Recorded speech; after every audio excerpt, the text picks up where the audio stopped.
Rekan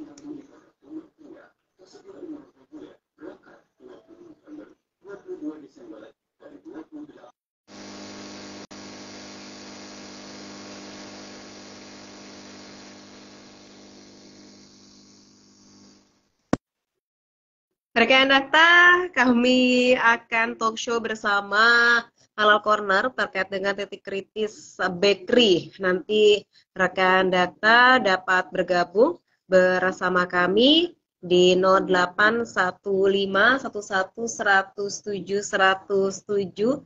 Kami masih mencoba menyambungkan live Instagram kami, rekan Dakta, bersama anggota Halal Corner, Mbak Kun Mardiwati. Nanti rekan Dakta dapat bergabung bersama kami di 0815111007. Kami coba kembali untuk mengundang Mbak Kun ya. Nanti rekan Dakta dapat bergabung bersama kami di 0815111007.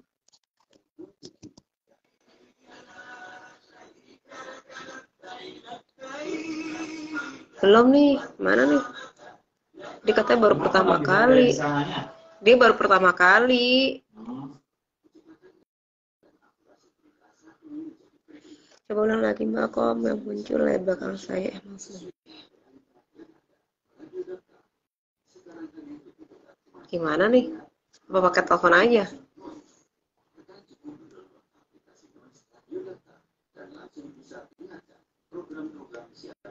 Gimana nih Mas?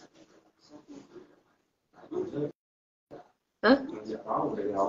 Kan udah aku bilang, kan kita nggak bisa live. Tar lu, dah. Oke, udah.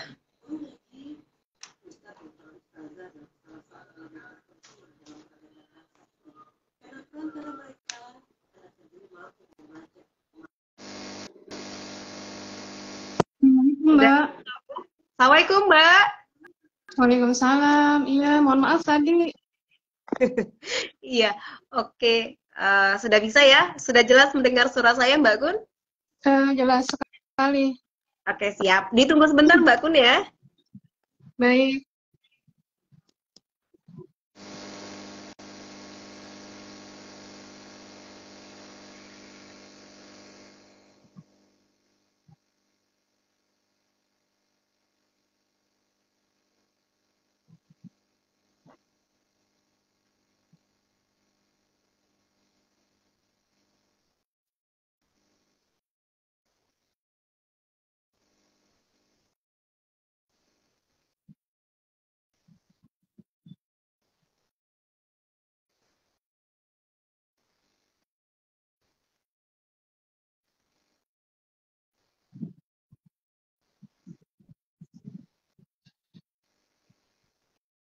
Rekan Dakta titik kritis bakery. Silakan rekan Dakta nanti dapat hingga ke pukul 9 nanti bersama anggota Halal Corner Mbak Kun Mardiwati Rahayu. Assalamualaikum Mbak Kun.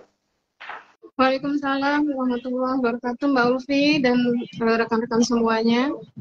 Baik, kita akan membahas titik kritis bakery ya. Ini mungkin banyak juga toko roti ataupun yang menjual bakery lainnya. Tentu kita harus tetap waspada. Nah, bagaimana masyarakat bisa teredukasi tentang halal haram dari bakery ini, Mbak? Silakan.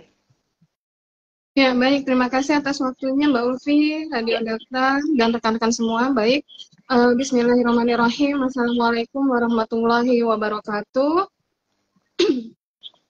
Kita setelah pandemi gitu ya Mbak Ulfi ya dan teman-teman semuanya nih Bapak Ibu, perekonomian kita kan alhamdulillah setidaknya sudah lebih baik begitu ya, dengan maraknya bermunculan gitu toko-toko roti gitu di pinggir jalan yang kita mudah temui gitu.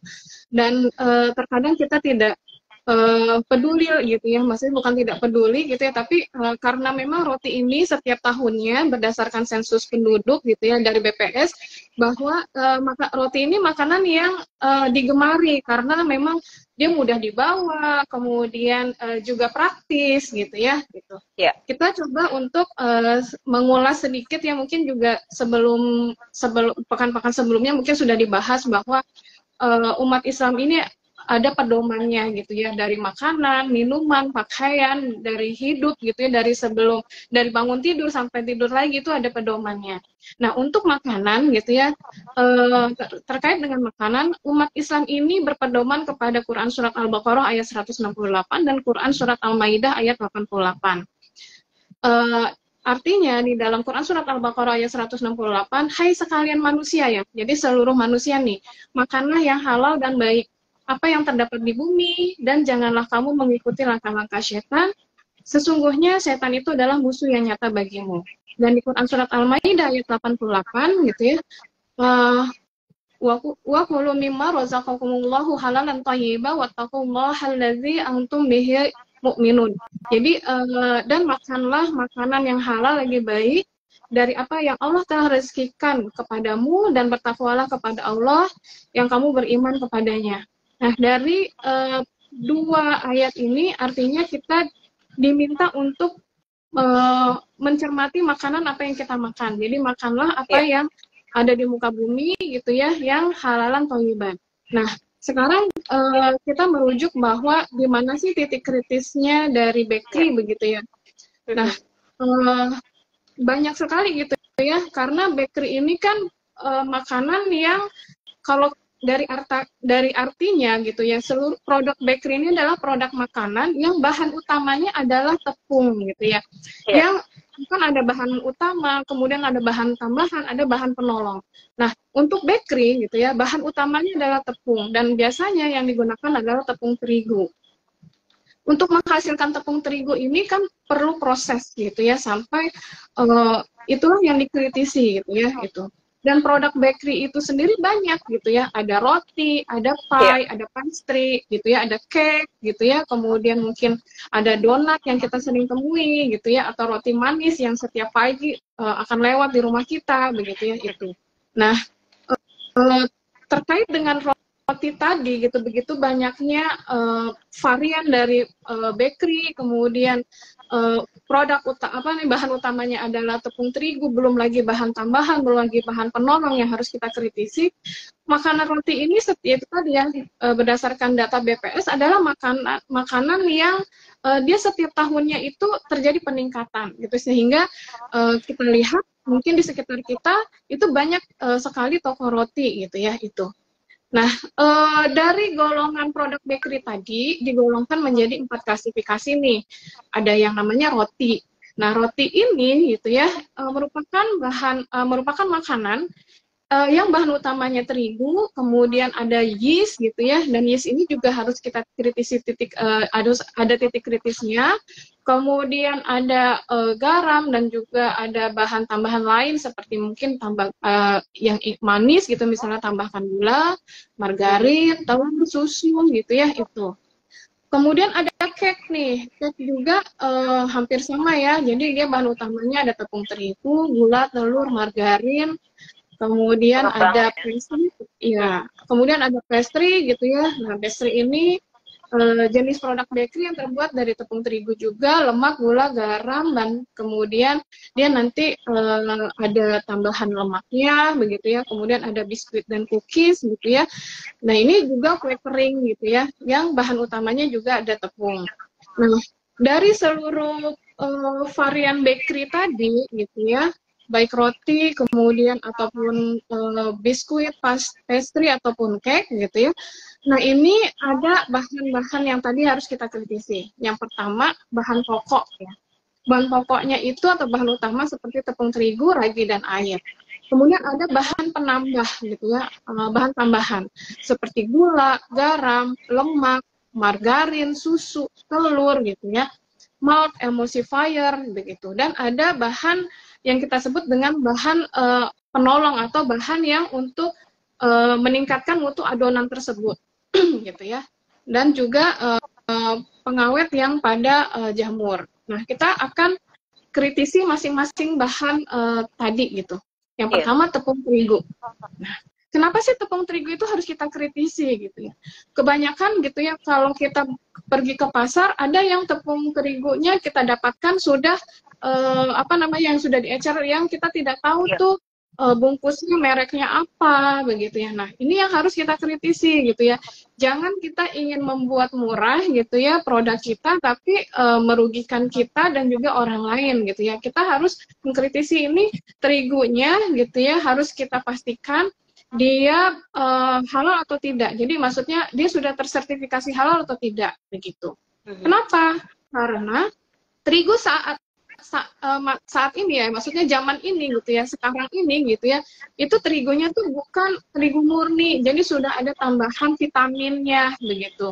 Sudah ditambahkan misalnya vitamin B, K, vitamin gitu ya itu. Nah, vitamin ini gitu ya yang dicampur dalam terigu gitu ya, dia kan harus ada tambahan vitamin dalam penyimpanannya itu akan menggunakan gelatin, sehingga gelatin ini harus jelas sumbernya, apakah dari hewan apa begitu ya, karena kan kita semua tahu ya ada babi dan olahannya itu merupakan produk yang diharamkan, dan gelatin mungkin masih banyak kita temukan dari babi, sehingga harus jelas gitu ya itu. Kemudian dalam komposisi terigu ini juga ada zat yang bernama sistein yang berfungsi untuk mengembangkan adonan. Sistein ini biasanya berasal dari bulu bebek. Namun dalam perkembangan teknologi saat ini bisa didapat dari rambut manusia ataupun dari bulu babi. Nah, bagian dari manusia kita juga tidak boleh mengkonsumsi, dan juga bagian dari babi begitu. Nah, itu ya. Jadi itu dari tepung terigu. Kemudian yeast gitu ya, yeast atau ragi atau baking powder yang dipakai dalam untuk membuat roti. Nah, ragi ini kan sebenarnya mikroorganisme ya. Kemudian dia adalah Saccharomyces. Nah, jika air hadir dalam ragi tersebut serta adanya gula, maka kan ragi itu akan tumbuh karena dia kan makhluk hidup begitu ya. Apalagi ada komponen air dan gula yang sebagai media baik bagi si ragi untuk bisa tumbuh. Nah, yang perlu diperhatikan dalam ragi adalah anti menggumpalnya ragi, sehingga ragi itu bersifat kering. Anti gumpalnya ini kan menjaga agar ragi itu kering selama proses penyimpanan. Nah, anti gumpal ini yang harus dikritisi. Apakah dia berasal dari tulang hewan dan hewannya hewan apa begitu ya? Hewan yang mungkin kita ulang ya, bahwa kita tidak boleh mengkonsumsi hewan yang tidak disembelih atas nama sesuai dengan syariat gitu ya, atau hewan yang bangkai. Artinya kita tahu nih tulang ini dari hewannya apa, kemudian prosesnya mendapatkan tulang tersebut bagaimana. Selain itu ada pengembang yang menjadi perhatian, yaitu asam tartar. Nah ini atau tartaric acid gitu ya, dan ini bersifat subhat. Kenapa? Karena bisa berasal dari bahan kimia sintetik dan juga bisa berasal dari hasil sampingan dari minuman keras.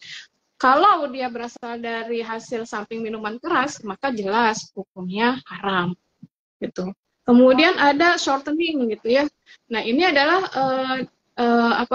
lemak gitu ya, yang pada suhu ruangan akan digunakan, dia akan padat pada suhu ruangan dan digunakan untuk membuat kue kering gitu ya, atau produk makanan lain. Nah ini biasanya shortening ini berasal dari sumber hewani, bisa dari lemak babi, lemak sapi. Nah sekarang dipastikan hewannya apa. Kalau misalnya dari babi maka otomatis haram. Kalau dari sapi, pastikan bagaimana proses penyembelihan dari sapi tersebut, apakah disembelih sesuai dengan syariat atau tidak. Kemudian ada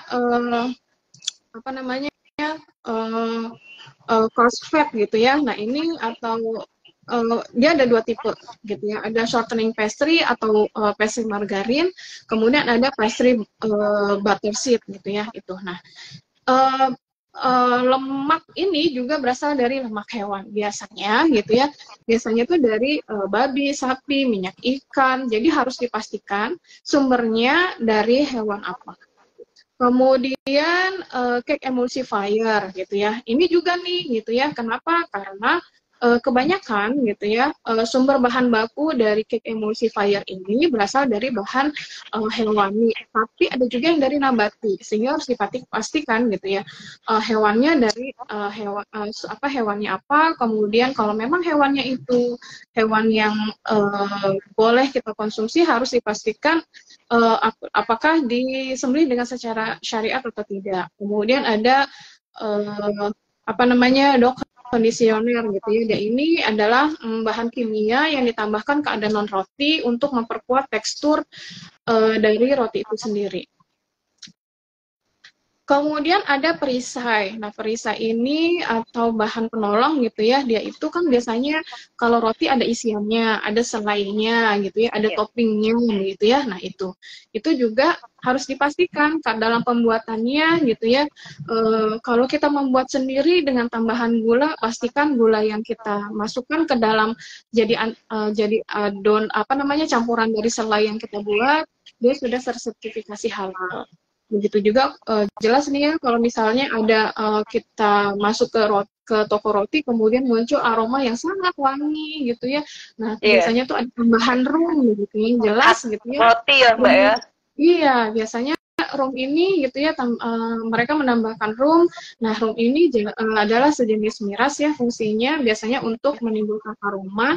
Nah, kadar alkohol dari rum ini biasanya lebih dari 36%, sehingga jelas tidak boleh menggunakan rum begitu ya. Itu kemudian dan yang menjadi konsentrasi dari halal corner juga adalah penggunaan kuas gitu ya. Kok bisa ya gitu. Ya, kuas ini juga menjadi perhatian bagi teman-teman di halal corner. Kita suka bagi sebar kuas gitu ya. Kenapa? Karena kalau kita lihat para pedagang yang martabak ataupun kue yang itu ya, mereka tuh menggunakan kuas gitu. Nah, kuasnya ini gitu ya, kan dia berfungsi untuk mengoles begitu ya, mengambil margarin atau sebagainya. Pastikan gitu ya, kalau memang berasal dari bulu binatang gitu ya, pastikan gitu ya, karena kebanyakan berasal dari bulu babi gitu, sehingga teman-teman di halal corner itu lebih aware gitu ya, lebih peduli, akhirnya tebar kuas itu mereka yang menggunakan kuas dari silikon gitu ya, jadi maksudnya lebih aman gitu ya itu. Nah, dalam proses pembuatan roti itu kan tadi bahannya sudah halal ya, kita pastikan misalnya kita bahannya halal.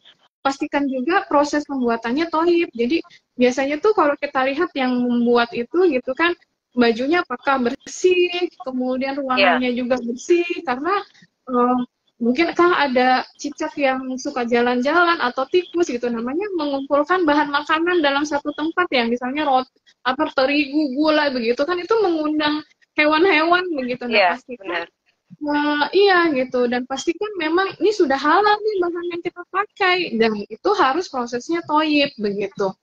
Jadi pekerjaannya juga bersih, mencuci tangan terlebih dahulu, tempatnya bersih, kemudian pakaiannya bersih, tempatnya juga terhindar dari hewan-hewan yang mungkin berkeliaran begitu ya, itu gitu. Mungkin itu dari saya, Mbak Ulfi gitu. Baik. Ini kalau penjabarannya ribet juga Mbak ya, buat roti meskipun kelihatannya simpel, tapi dari bahan-bahannya terigu saja, apakah memang benar-benar sudah halal atau belum, gulanya juga, kemudian pastanya, pewarnanya, menteganya, dan sebagainya. Kita sebagai umat muslim seperti apa? Apakah harus buat sendiri atau ke toko roti memang sudah ada label halal ya Mbak? Iya, jadi kalau kita ingin membuat roti gitu ya sendiri misalnya, ya pastikan memang bahan yang kita pakai sudah tersertifikasi halal, dan sekarang tuh sudah mudah, sudah banyak gitu ya. Mau yang ukurannya lebih sedikit misalnya 500 gram gitu, tidak harus karungan, tidak harus kiloan begitu, itu juga sudah tersedia. Kalau misalnya kita ingin praktis gitu ya, enaknya beli aja deh gitu ya. Nah, sekarang pun dengan adanya self declare gitu ya, itu sudah banyak gitu ya toko roti yang sudah tersertifikasi halal. Tinggal kita mau yang mana sih sebenarnya silakan aja gitu. Cuma yang kita harus lebih aware gitu ya, banyak toko roti nih gitu ya, Mhm. apakah kita tergiur dengan promo 10.000 dapat 4 gitu ya, atau apa begitu ya, Iya, kita kan sekarang gitu, sekarang mudah sekali nih di tempat saya aja belum sama rentang 1 kilo itu banyak ada 4 toko roti gitu ya itu. mhm. Baik baik. Tapi kalaupun kita mungkin lebih baik ke toko roti memang sudah ada, label Hmm. halal nih, Mbak, ya? Ya, ya betul. Baik baik. Mbak, kita jeda sejenak, nanti kita akan lanjutkan kembali. Silakan rekan Dakta dapat bergabung bersama kami di 0815111107 atau telepon di 0218816363.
Ya, Bakun?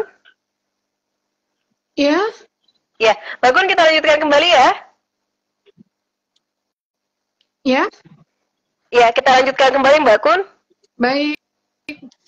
Ya, Mbak Kun, bagaimana kalau kita memang ingin membelinya di toko roti atau bakery memang sudah halal, tapi kita harus menanyakan kembali, haruskah kita bersikap kritis seperti itu, Mbak Kun? Silakan. Iya, kalau kita membeli roti gitu ya di toko yang tokonya ini sudah rotinya sudah tersertifikasi halal. Jadi kan kalau kita melayangkan sertifikasi halal produk kita biasanya kan ada varian-varian nih gitu ya. Ya, Karena iya jangan sampai varian yang dimasukkan itu tidak sesuai dengan yang maksudnya yang ada tidak sesuai dengan yang diajukan. Contohnya misalnya gini, kalau roti itu kan biasanya karena banyaknya varian, kita hanya mengusulkan 3 varian saja begitu ya. Sementara variannya roti yang mereka jual itu ada donat dan sebagainya gitu ya. Itu tidak ini nih, maksudnya tidak masuk dalam proses untuk mendapatkan label halal. Kita memang ya. tidak tahu ya, maksudnya si toko roti ini mengajukan berapa varian begitu ya. Kemudian semuanya akhirnya dianggap mereka tersertifikasi halal aja produknya. Ya mungkin gitu ya. Pertama, kalau kalau kita apa namanya, biasanya tuh kalau yang sudah tersertifikasi halal, yakinnya bahwa di dalam bungkusnya itu kemasannya ada nomor registrasinya, Mbak. Jadi itu akan lebih Mhm. mengamankan kita karena itu bisa kita cek begitu ya, bukan hanya sekedar logo halal warna ungunya begitu ya itu. Jadi ini benar nggak sih halalnya gitu ya? Maksudnya kan kalau udah ada nomornya begitu ya, itu memang kita Ya. ya insya Allah sih dan kalau memang kita cek itu ya akan keluar begitu. Nah ini yang misalnya hanya logonya saja gitu ya. Kita sebagai konsumen sebenarnya punya hak Mbak untuk menanyakan Hmm. gitu. Ini halalnya halal logo aja atau halal yang memang sudah terdaftar ya gitu kan gitu. Gitu sih gitu ya kalau ingin yakin gitu ya, ya itu haknya konsumen kok Mbak, misalnya untuk menanyakan itu gitu. Mhm. Nah, ataupun biasanya kan ada tukang roti yang Mbak ya tanpa merek nih, suka lewat depan rumah. Bagaimana ini Mbak? Kita nanya, takutnya kan mereka udahlah Mbak beli-beli aja nggak usah banyak nanya gitu. Iya, nah ya itu tadi kan kembali ke diri kita ya sebenarnya kita makan, minum itu kan sebenarnya untuk memberikan manfaat bagi tubuh kita ya, sebagai Mm-mm. sumber energi, sebagai pertumbuhan, sebagai khususnya Ya. untuk jiwa, karena jiwa ini kan akan membentuk spiritual kita gitu. Jangan sampai makanan yang masuk itu tidak halal Mhm. gitu ya. Nah, itu kan akan mempengaruhi ke ruh kita ya, apa sih Ya. namanya spiritual kita. Juga makanan akan bermanfaat untuk kebaikan keturunan kita, juga untuk kesehatan. Kalau kita memang memfungsikan makanan dan minuman yang kita konsumsi untuk itu gitu ya, dan juga kita berpedoman bahwa ada rambu-rambunya dalam Islam untuk makanan gitu ya, untuk makanan bahwa memang harus halal dan thayyib, ya lebih baik kita memang ini ya, maksudnya lebih baik dan yakin kalau memang yang kita beli itu sudah tersertifikasi halal gitu. Atau memang kita ke tetangga kita memang kita sudah tahu nih gitu ya bahwa bahan yang mereka gunakan itu halal begitu. Jadi kalau yang lewat-lewat itu kan kita nggak tahu ya Mbak, mungkin mereka beli terigunya berupa karung apa namanya yang tidak bermerek dan kita tidak tahu, kemudian belum lagi selai yang mereka gunakan gitu ya, itu bagaimana, belum lagi pekerjanya, belum lagi tempatnya apakah memang higienis begitu ya itu. Mhm. Ya, ya kalau mungkin kalau itu kita beli sendiri tapi dilihat lagi bahan-bahan bakunya seperti tadi terigu, emulsifier atau SP lah, istilah pengembang kue, kemudian gula, kuas kita bapak pakai memang sudah ini, tapi atau mungkin kita membeli dari nol Mbak untuk mengetahui terkait dengan bahan baku tersebut. Kenapa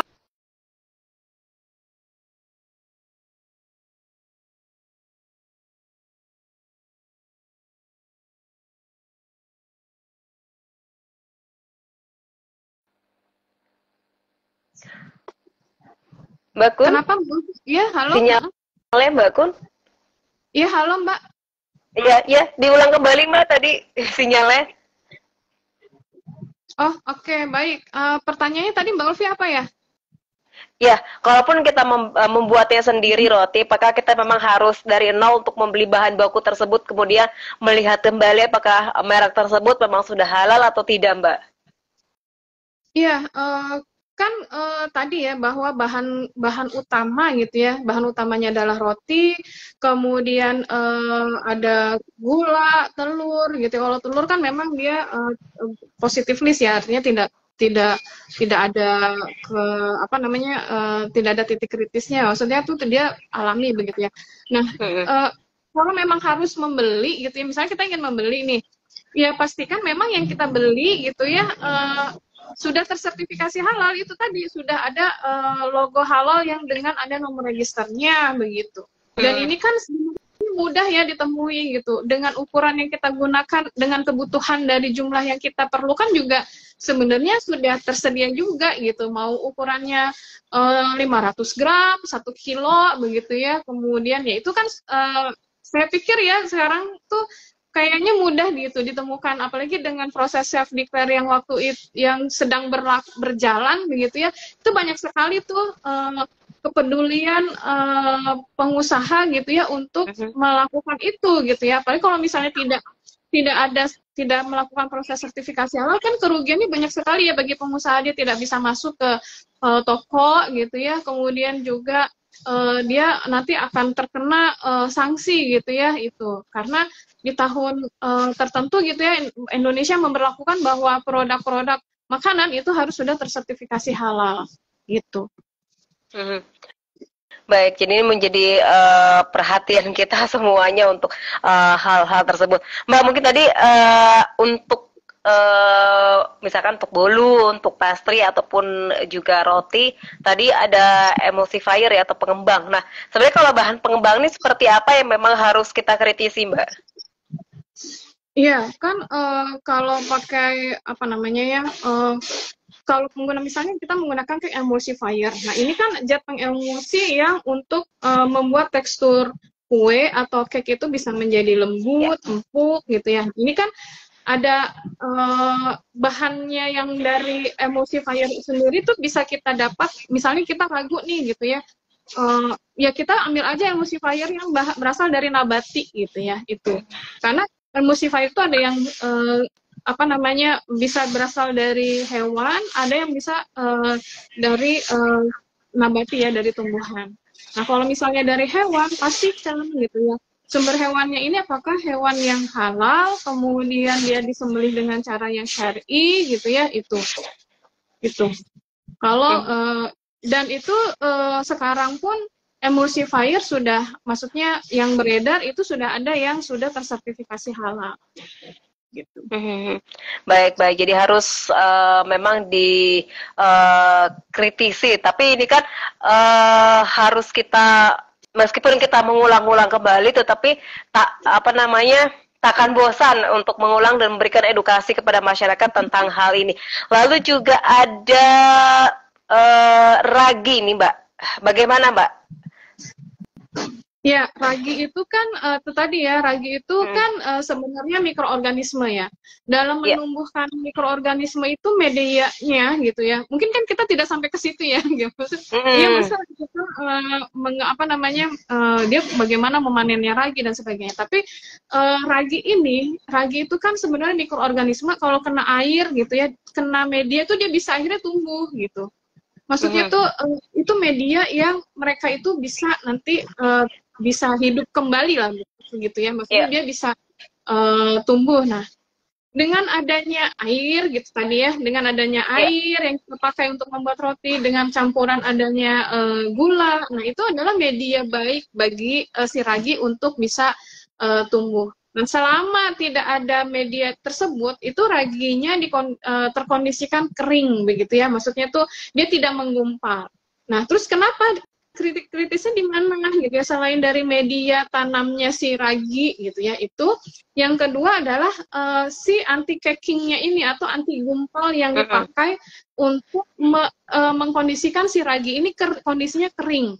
Nah, anti gumpal ini gitu yang mengkondisikannya dia tidak menggumpal gitu ya, itu biasanya gitu ya dia berasal atau kita menyebutnya edible bone phosphat. Jadi berasal dari tulang hewan.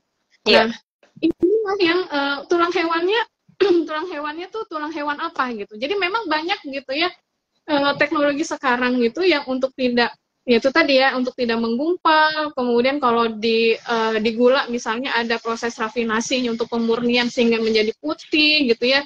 Nah, itu menggunakan tulang hewan gitu.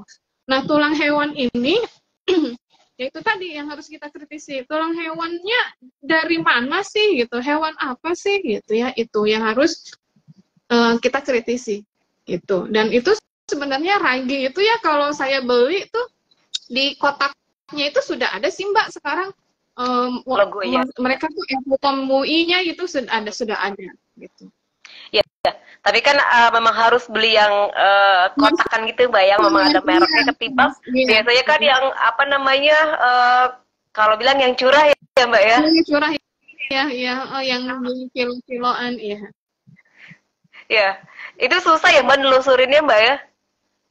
Iya, kecuali memang si ini nih toko-toko yang menjual bahan-bahan kue itu mempunyai kemasannya gitu. Kan mereka misalnya beli terigu nih bentuknya karungan. Terus kan mereka dicurah sekiloan. Nah, mungkin penelusurannya ini terigu apa ya Pak gitu ya. Oh, ini kok saya pakai terigu ini gitu ya. Oh iya gitu, masih ada nih ada mereknya. Cuma mereka memang tidak dari kiloan itu, dari karungan itu dibuat menjadi kiloan yang mungkin lebih praktis begitu. Nah, ini juga gitu ya. Kalau memang dia bagaimana cara penyelusurannya bisa kita tanya dengan toko yang penyedia bahan baku kue itu gitu ya. Memang karena kemasannya lebih besar sehingga memudahkan para konsumen untuk mendapatkan yang jumlah lebih sedikit, kita bisa tanya gitu. Iya, Mbak, biasanya kalau kita ke mall kan ataupun pusat perbelanjaan harum wangi gitu kalau kita lewat tokonya ya. Wah, kayaknya enak nih, tapi memang sudah ada logo halal itu nggak masalah Mbak ya? Ya, kalau selama dia sudah ada logo halalnya tidak ada masalah. Mungkin dia menggunakan aromanya itu tidak berasal dari tidak menggunakan rum begitu ya. Mungkin dari kita menyebutnya bahan penolong lainnya gitu. Nah, kalaupun yang belum ada logonya, tapi kita sudah makan nih Mbak, ternyata memang kita cek belum ada, bagaimana Mbak? Bagaimana ya, karena sudah dimakan begitu ya, mungkin tidak kita ulangi lagi gitu. Dan memang harus lebih waspada lagi begitu Pak ya? Iya. Nah, ini kan menjadi perhatian kita semua untuk rekan data, baik yang memang yang bermerek ataupun tidak bermerek Mbak ya, dalam kemasannya tersebut. Nah, tentunya apa nih Mbak yang terus dilakukan oleh Halal Corner agar nanti lebih aware lagi terhadap bakery yang kita konsumsi nih Mbak? Iya, kita yang pertama nih Mbak, kita rutin sekali untuk yang paling mudah mungkin ya kita ambil yang seperti kuas gitu ya. Itu kan ketidakpedulian para pedagang pinggir jalan itu kan masih masih sedikit lah yang peduli akan penggunaan kuas. Kalau kuas aja mereka sudah mulai peduli, kita tingkatkan lagi pendidikan edukasinya melalui bahan utama gitu, karena bahan utama ini kan yang kita makan gitu ya, namanya juga bahan utama. Nah, edukasinya yaitu tadi bahwa gunakan produk-produk yang akan kita produksi gitu ya, berasal sumbernya itu dari yang sudah tersertifikasi halal. Memang tidak instan mereka langsung menggunakan, karena kan mungkin mereka bilang itu lebih mahal begitu ya. Ya, tapi mungkin kita bilang bahwa ini nantinya kan akan berakibat pada diri kita sendiri juga ya, maksudnya kalau kita mencari apa namanya ya, penghasilan yang halal, insya Allah hidup akan berkah begitu ya. Iya. Gitu sih. Baik, baik. Mbak Gun, terima kasih sudah berbincang bersama Dakta. Tentu ini bisa menjadi atensi kita semua lebih aware lagi. Terima kasih Mbak Gun, sehat selalu ya. Terima kasih. Assalamualaikum warahmatullahi wabarakatuh. Waalaikumsalam warahmatullahi